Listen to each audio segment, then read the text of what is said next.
ইনকিলাব মঞ্চের মুখপাত্র ওসমান হাদী হত্যার মূল আসামি ফয়সাল এবং আলমগীর গ্রেফতার না হওয়া পর্যন্ত সর্বোচ্চ শক্তি দিয়ে কাজ করার কথা জানিয়েছেন RAB DG AKM Shahidur Rahman. আসামিরা ভারতে পলাতক থাকলেও তাদের অবস্থান শনাক্ত হলে ফিরিয়ে আনার অনেক উপায় আছে বলেও জানান তিনি। এদিকে সুষ্ঠু নির্বাচনে আইনশৃঙ্খলা রক্ষায় র্যাব কাজ করছে বলেও জানান র্যাবের ডিজি।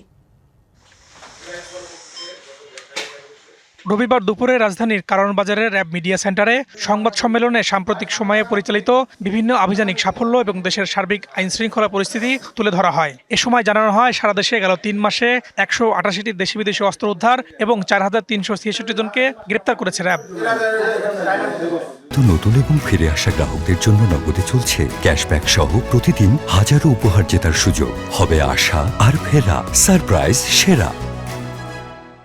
আলোচিত শহীদ ওসমান হাদীর ঘটনা প্রসঙ্গে সাংবাদিকদের প্রশ্নের জবাব দেন র্যাবের মহাপরিচালক অতিরিক্ত IGP AKM শহীদুর রহমান।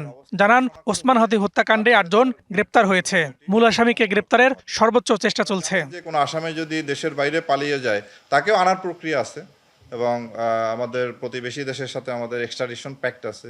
যে শহীদ হাদী হত্যাকাণ্ডেও যে আসামিগুলি গ্রেপ্তার করা হয়েছে, এগুলি আমরাই 8 জন আসামি গ্রেপ্তার করেছি যারা এর সাথে প্রত্যক্ষ বা পরোক্ষভাবে জড়িত, এবং যে মূল আসামি তাকে গ্রেপ্তার করাই আমাদের টার্গেট এবং আমরা আশা করি সেক্ষেত্রে আমরা সফল হব। এদিকে সংসদ নির্বাচনে র্যাবের সক্ষমতা তুলে ধরে মহাপরিচালক জানান, জনবল ও লজিস্টিকের সর্বোচ্চ ব্যবহার করে ভোটের সময় সর্বোত্তম দায়িত্ব পালন করতে সক্ষম হবে তার বাহিনী। এই নির্বাচনের পূর্বে আইন শৃঙ্খলা পরিস্থিতি যেন আরো ভালো হয়, একটি সুন্দর সুষ্ঠু নির্বাচন করার জন্য যেরকম আইন শৃঙ্খলা পরিস্থিতি দরকার সেটি নিয়ে আসার জন্য এবং সেই রকম একটি পরিস্থিতি তৈরির জন্য আমরা সবাই আন্তরিকতা এবং নিষ্ঠার সাথে কাজ করে যাচ্ছি।